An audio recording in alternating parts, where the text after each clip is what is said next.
الرحمن السلام علیکم۔ آج 2 مارچ بروز بدھ ہم بات کریں گے 3 اہم کیسز کے حوالے سے۔ لاہور ہائی کورٹ میں وہ سانحہ جس نے پوری قوم کو رلا کے رکھ دیا تھا اور اتنا بڑا ظلم ہوا تھا، اس پر آج اہم سماعت ہوئی ہے۔ لاہور ہائی کورٹ کا 2 رکنی بینچ تھا، علی باقر نجفی صاحب کی سربراہی میں اہم سماعت ہوئی اور بڑے سینئر افسران اور پروسیکیوٹر جنرل پنجاب بھی عدالت میں پیش ہوئے، ڈی پی او ساہیوال بھی عدالت میں پیش ہوئے۔ اس کی تفصیلات مکمل آپ کے ساتھ شیئر کروں گا۔ ساتھ ہم بات کریں گے ناظم جوکھیو کیس میں جو ناظم جوکھیو کی بیوہ ہے اس کی طرف سے الزامات لگائے گئے ہیں پروسیکیوشن پر، سدھ سرکار پر، وہ بھی میں آپ کے ساتھ شیئر کروں گا۔ پہلے میں آپ کو بتاتا چلوں کہ مزید صحافتی تنظیمیں اسلام آباد ہائی کورٹ پہنچ گئی ہیں پیکا آرڈیننس کے خلاف۔ فیک نیوز کا جو قانون ہے یہ اس سے اتنا زیادہ خوف زدہ ہیں اور ان لوگوں کی حالت یہ ہے کہ یہ چاہتے ہیں کہ کچھ بھی ہو جائے لیکن کسی طرح سے یہ فیک نیوز کا جو قانون ہے اور سیکشن 20 میں جو الیکٹرانک میڈیا کو شامل کیا گیا ہے اور سزا 3 سے 5 سال بڑھا دی گئی ہے اور اس کو نان بیلیبل اوفینس ڈکلیئر کیا گیا ہے، کسی طریقے سے یہ پیکا آرڈیننس ختم ہونا چاہیے۔ اور اسلام آباد ہائی کورٹ، میں تو یہ ضرور کہتا ہوں کہ لاہور ہائی کورٹ بار ایسوسی ایشن کے سابق صدر اپنی ریٹائرمنٹ سے اور اپنے عہدے کے مکمل ہونے سے ایک دن پہلے جو درخواست دائر کرتے ہیں وہ بھی ایک فرمائشی درخواست تھی تاکہ جو صحافیوں کا پوائنٹ آف ویو ہے اس کو مزید مضبوط کیا جائے اور اس میں بار کونسل کو بھی ساتھ لایا جائے اور وہ بھی عدالت کے سامنے کھڑے ہو کے کہیں کہ صحافیوں کے ساتھ بڑی زیادتی ہو رہی ہے، یا جو رائٹ آف سپیچ ہے اس کے اوپر، فریڈم آف جو سپیچ ہے اس کے اوپر ایک بہت بڑا حرف آ گیا ہے، اس وجہ سے پیک آرڈیننس کو ختم ہونا چاہیے۔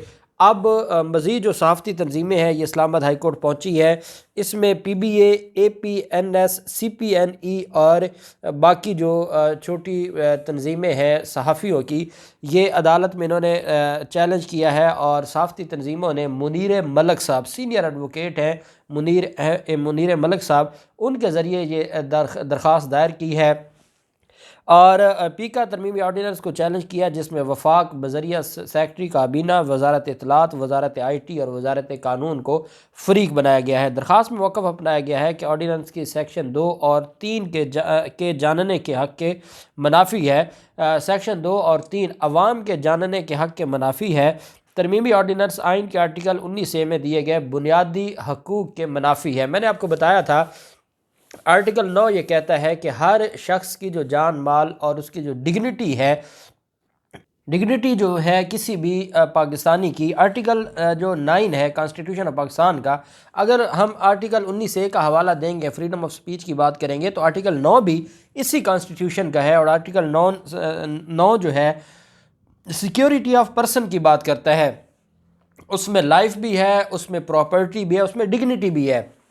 اس میں سپریم کورٹ کی ایک ججمنٹ ہے P L D 2012 supreme court page 292 ہے، اس میں لائف ود ڈگنیٹی یہ کہا گیا ہے کہ آرٹیکل جو 9 ہے یہ ہر پاکستانی کو حق دیتا ہے کہ اس کی جو ڈگنیٹی ہے اس کے اوپر حرف نہ آئے۔ اگر آپ کسی کو ذلیل کریں، آپ کسی کی توہین کریں، کسی کے حوالے سے غیر اخلاقی باتیں کریں تو آپ کو آرٹیکل 19A نظر آتا ہے، آرٹیکل 9 کیوں نہیں نظر آتا؟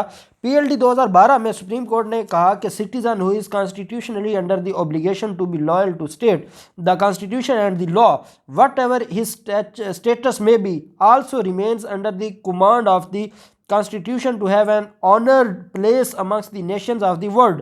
Attempt, act or threatening to the dignity of the people collectively or individually concerning the independence, sovereignty and security of their country prima facie raises a serious question linked with their fundamental rights. کہ اگر وہ ریاست کے حوالے سے جو 2-3 چیزیں ہیں، اگر وہ ریاست کی جو آزادی ہے، سوورینٹی ہے یا سیکیورٹی ہے اس کو نہیں چھیڑتا تو آپ کسی بھی شخص کے ساتھ ٹریٹ کریں گے تو اس کی ڈگنیٹی کا آپ خیال رکھیں گے۔ اور یہاں کیا ہے کہ ڈگنیٹی کو کچھ نہیں سمجھا جاتا اور صرف آرٹیکل 19A کا حوالہ دیا جاتا ہے، اور یہاں بھی انہوں نے کہا کہ آرٹیکل 19A کے جو بنیادی حقوق ہے، فنڈامنٹل رائٹ کو بنیادی حقوق کہا جاتا ہے، اس کی خلاف ورزی ہے۔ درخواست میں کہا گیا کہ 18 فروری 2022 کو صدر مملکت نے پیکا ایکٹ میں ترمیم کا آرڈیننس جاری کیا۔ یہ آرڈیننس بنیادی حقوق کی خلاف ورزی ہے اور آئین کے متعدد آرٹیکلز سے متصادم ہے جو سیلف سینسرشپ کو فروغ دینے کا باعث بنے گا، جبکہ آرڈیننس جاری کرنے کے لیے صدر کے پاس مناسب جواز ہونا ضروری ہے۔ صحافتی تنظیموں کی درخواست میں پیکا ترمیمی آرڈیننس کو غیر آئینی قرار دے کر کالعدم کرنے کی بھی استدعا کی گئی ہے، اور یہ اس کے اوپر کل سماعت ہو جائے گی اطہر من اللہ صاحب کے پاس۔ اور اطہر من اللہ صاحب نے جیسے لاہور ہائی کورٹ بار ایسوسی ایشن کے سابق صدر کے بارے میں کہا کہ ہاں ان کو ضرور سنیں گے ہم پیکا آرڈیننس کے حوالے سے، تو یہ بھی صحافی ہے، صحافتی تنظیمیں، ان کو بھی ضرور سنا جائے گا اور پھر عدالت ان کا معاملہ دیکھے گی، اور 10 مارچ کو جو باقی کیسز ہیں اس میں بھی ان کو نوٹس جاری کر دیا جائے گا، اور اس میں بھی اٹارنی جنرل صاحب سے سوال جواب شروع ہو جائیں گے۔ پھر معاملہ آ جاتا ہے پروسیکیوشن کا۔ ناظم جوکھیو قتل کیس میں بلاول زرداری چلے ہیں لانگ مارچ لے کے، لیکن حقیقت یہ ہے کہ وہ اپنے لوگوں کو حقوق دینے میں بری طرح ناکام ہے۔ پروسیکیوٹر کی جانب سے اور پروسیکیوشن کی جانب سے ناظم جوکھیو کی کیس سے متعلق انسداد دہشت گردی عدالت میں چارج شیٹ جمع کروانے میں تاخیر کرنے پر ناظم جوکھیو کی بیوہ نے سندھ ہائی کورٹ میں درخواست دائر کی ہے۔ شیرین جوکھیو کی جانب سے سندھ ہائی کورٹ میں دائر درخواست میں کہا گیا کہ 8 فروری کو جوڈیشل مجسٹریٹ نے تفتیشی افسر کو ہدایت دی کہ ناظم جوکھیو قتل کیس میں حتمی چارج شیٹ ATC کراچی میں، اینٹی ٹیررزم کورٹ کراچی میں جو ایڈمنسٹریٹو جج ہیں ان کے سامنے پیش کی جائے۔ انسداد دہشت گردی ایکٹ 1997 کے تحت اس طرح کے جرائم کے کیسز میں انسداد دہشت گردی عدالت کے دائرہ اختیار میں آتے ہیں، اور یہ وہاں پر انہوں نے چارج شیٹ جمع کروانی تھی۔ تاہم انہوں نے کہا کہ جو پروسیکیوشن ڈپارٹمنٹ ہے اس کی جانب سے گزشتہ کئی ہفتوں سے چارج شیٹ جمع کروانے میں بلا جواز تاخیر برتی جا رہی ہے، اور پروسیکیوٹر مجسٹریٹ کے پاس تفصیلات کی اسکروٹنی سے متعلق مزید مہلت کی درخواست دائر کر رہے ہیں، اور یہ زیادتی ہے۔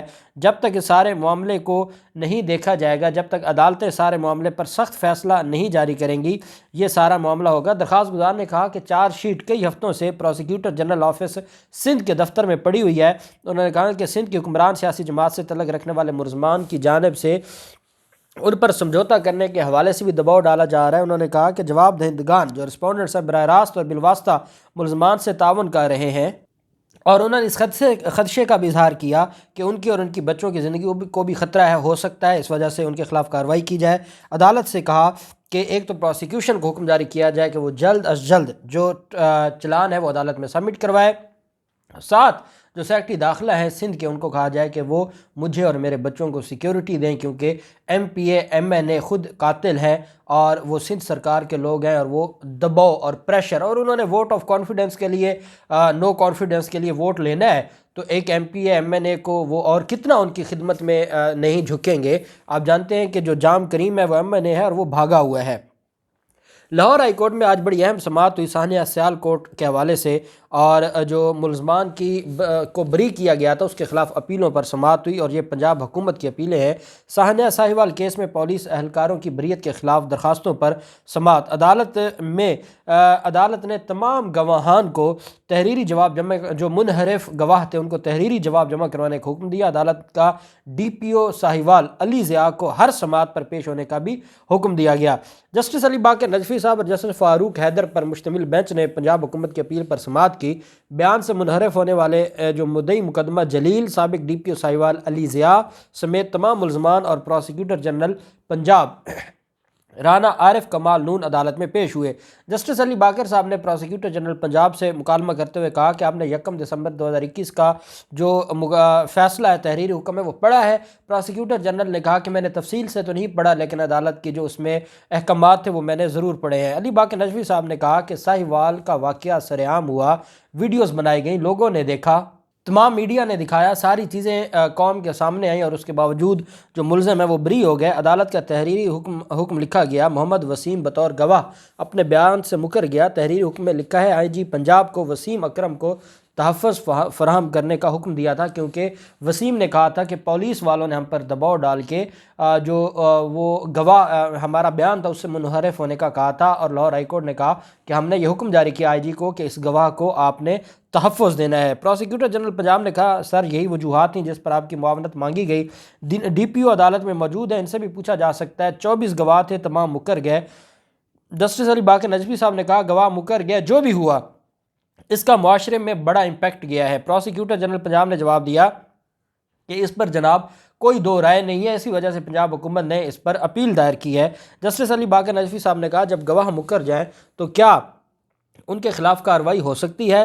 پروسیکیوٹر جنرل پنجاب نے جواب دیا کہ پولیس کے سامنے جو بیان ہو اس کے منحرف ہونے پر کارروائی نہیں کی جا سکتی۔ علی باقر نجفی نے کہا کہ کوئی بھی گواہ عدالت میں پیش ہوا تھا یا نہیں ہوا تھا۔ پروسیکیوٹر جنرل پنجاب نے جواب دیا کہ محمد جلیل محمد جمیل اپنے گواہ سے منحرف ہوئے۔ جلیل کے وکیل نے کہا کہ بیان سے منحرف ہونے پر بھی جرح کی گئی۔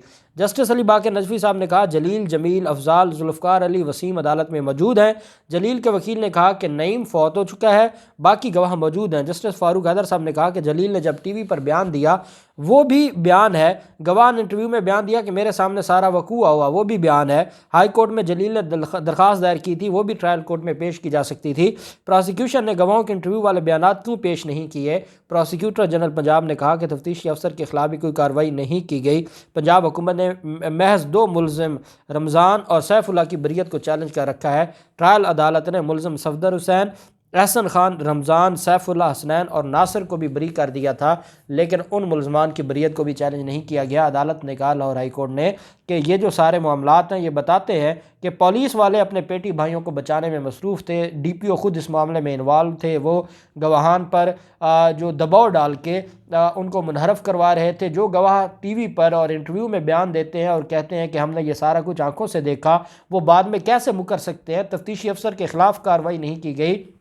لاہور ہائی کورٹ نے پروسیکیوٹر جنرل پنجاب سے کہا کہ آپ جو اپیل لے کر آئے ہیں ہم اس کے اوپر فیصلہ دیں گے اور ہم ان لوگوں کو نہیں چھوڑیں گے۔ عدالت نے 21 مارچ کو جتنے گواہان منحرف ہوئے تھے تمام گواہوں کو کہا ہے کہ وہ ریٹن رپلائی عدالت میں جمع کروائیں اس پٹیشن کا، اور اس کے بعد عدالت نے کہا کہ ان کے بیانات کو دیکھ کر اور کیس کی فائل کو دیکھ کر ہم فیصلہ کریں گے۔